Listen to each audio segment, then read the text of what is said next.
Since the outbreak of the Russia-Ukraine conflict, among many military enthusiasts and even ordinary people, there has always been a fixed perception that Russia will drop nuclear weapons at any moment.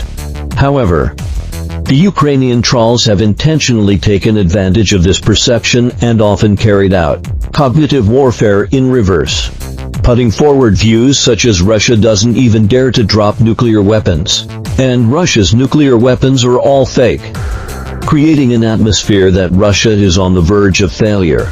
After the Ukrainian army launched an attack on Kursk in August, this cognitive warfare tactic reached another peak. Even Ukraine loudly proclaimed through external channels that it had already attacked Russian territory. Yet Russia did not use nuclear weapons.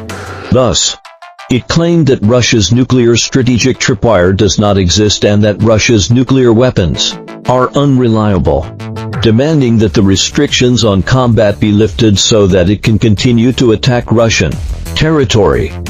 Is this really the case? Is Russia's nuclear tripwire really a flexible bottom line that won't be triggered even when its territory is attacked? Is Russia's nuclear weapon performance really unreliable? Let's still review the development of Russia's national nuclear strategy. The so-called national nuclear strategy refers to the overall strategic doctrine of a country regarding the definition, equipment and use of nuclear weapons. The purpose of using nuclear weapons, especially the nuclear tripwire and nuclear threshold during the Soviet era. The Soviet military did not have, at least not on the surface, an overall and highly generalized national nuclear strategy. Instead, it habitually replaced it with military branch strategies. That is, based on the actual combat of nuclear weapons and how to use nuclear weapons in large-scale wars. Obviously, this approach of replacing the national strategy with military branch strategies greatly diminishes the status of nuclear weapons and also lowers the threshold for using nuclear weapons. Therefore, after the end of the Cold War, the Yeltsin government immediately began to formulate the first version of Russia's nuclear strategy. However, due to the just-ended Cold War and the superstition about the West and the optimistic judgment about the future world pattern, the first version of the nuclear strategy of the Yeltsin government was undoubtedly too naive. It defined nuclear weapons as purely defensive weapons and stipulated the three-nose principle for Russian military operations. That is, not using nuclear weapons first, not taking military actions first, and not crossing boundaries in combat operations, coupled with the highly optimistic and highly trusting sentiment of Russia's domestic circles towards NATO led by the United States at that time. Russia's first version of nuclear strategy clearly symbolized its own nuclear weapons completely, raising the threshold for using nuclear weapons to an extremely high level. However, as the honeymoon period between the West and Russia ended, Russia's first immature nuclear strategy burst like a blown-up balloon. By 1993, in the first officially published nuclear strategy of Russia, the principle of purely defensive nuclear weapons was completely abandoned and changed to a proactive defense nuclear strategy. In this version of the nuclear strategy, Russia has regarded nuclear weapons as a tool to achieve and defend its own national interests. Given that Russia must ensure its sphere of influence in the Commonwealth of Independent States, after the Cold War, Russia announced that its nuclear weapons have the right to provide nuclear protection to the Commonwealth of Independent States. At the same time, Russia also gave up its promise of not using nuclear weapons first and announced that it can use nuclear weapons first to counterattack nuclear powers and their allies that attempt to launch an attack on Russia. Compared to Russia's first immature nuclear strategy that raised the threshold for using nuclear weapons to an impractical level, the first mature nuclear strategy introduced in 1993, in the chaotic situation within Russia, appears to be overly ambiguous in terms of the nuclear threshold and seems to set the nuclear threshold extremely low, of course, considering the situation in Russia in 1993. Setting a relatively low nuclear threshold is beneficial for increasing the decision-making cost for potential enemies when attempting to take military action against Russia. After all, a loaded pistol that no one knows when it will fire is the most dangerous, whether the nuclear threshold is high or low. If Russia's nuclear tripwire is drawn too ambiguously, the negative impact on the other hand is that it is easy to cause strategic misjudgments. For this reason, Russia's nuclear strategy has been mainly filling in the gaps.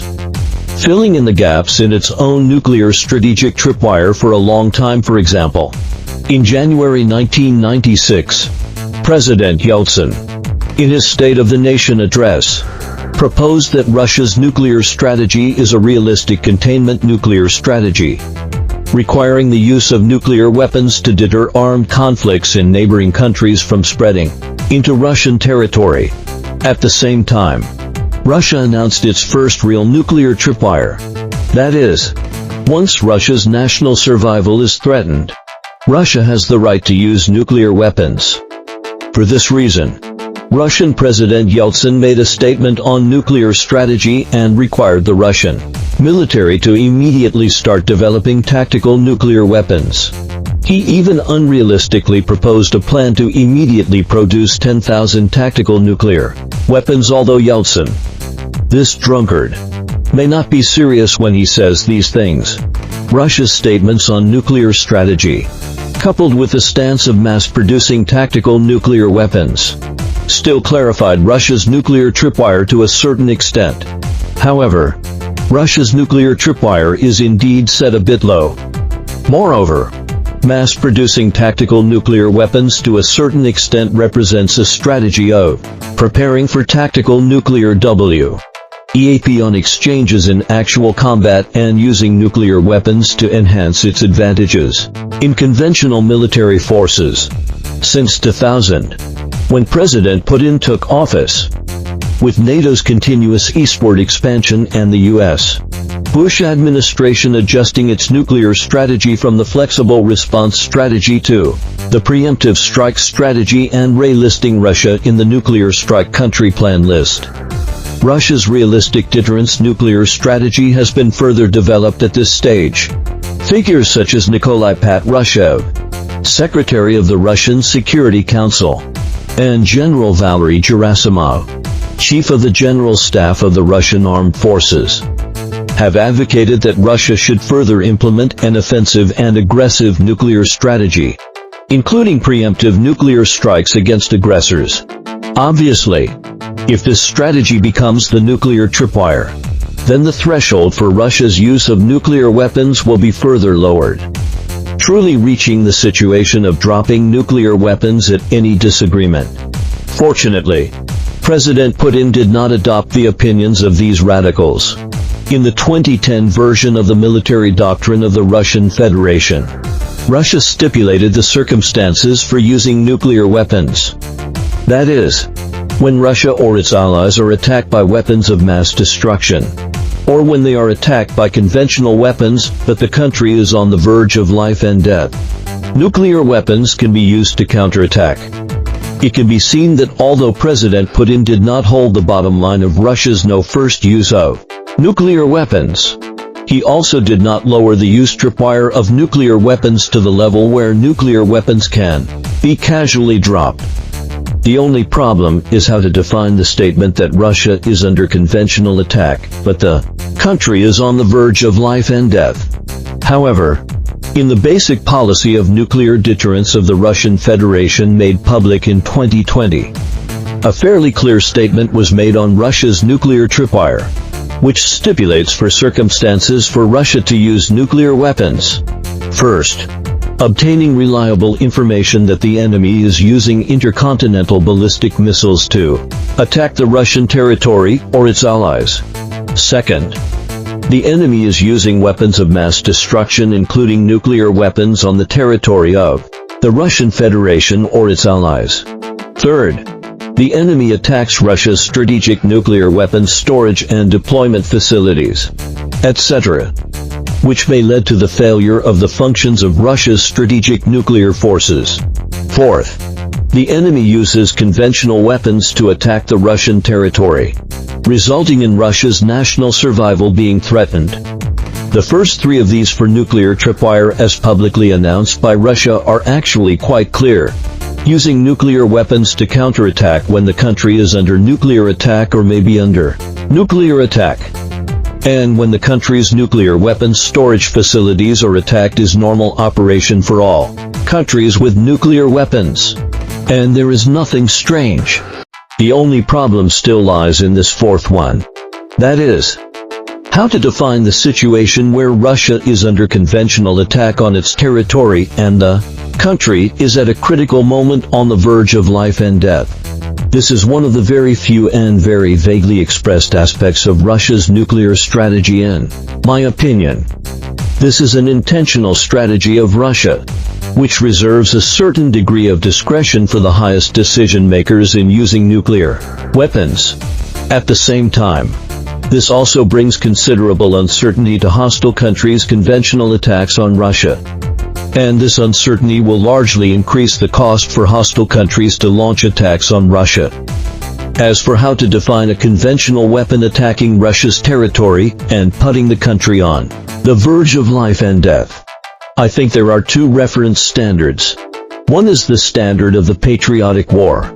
That is, hostile forces use conventional ground forces to attack Russia's territory, approach Russia's political and economic core, and may lead to the imminent total defeat of the Russian army's battle situation and the country facing extinction.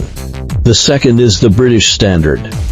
The British nuclear strategy towards the Soviet Union has always adhered to the so-called Moscow standard, trying to destroy Moscow with nuclear weapons and annihilate the Soviet state leaders. These two standards, the fall of important cities, the imminent demise of the country, and the annihilation of state leaders by conventional strike means may be the standards for Russia to use nuclear weapons. And they are also the strategic nuclear tripwire where the red line is probably drawn here, although not explicitly stated in Russia's nuclear strategy. As far as the Russia-Ukraine conflict is concerned, it is obvious that with Ukraine's current strength, attacking Kursk is far from enough to trigger Russia's nuclear tripwire. Perhaps it is only possible when President Zelensky leads his troops to reach Moscow. Even from this perspective, Russia's defeat in Kharkov in 2020 and the brink of almost defeat in the special military operation did not touch Russia's nuclear tripwire. Instead, Ukraine's use of drones to attack Russia's strategic early warning radar and heavy bomber forces of long-range aviation may have touched Russia's third nuclear tripwire. But this did not lead to the failure of Russia's strategic nuclear forces.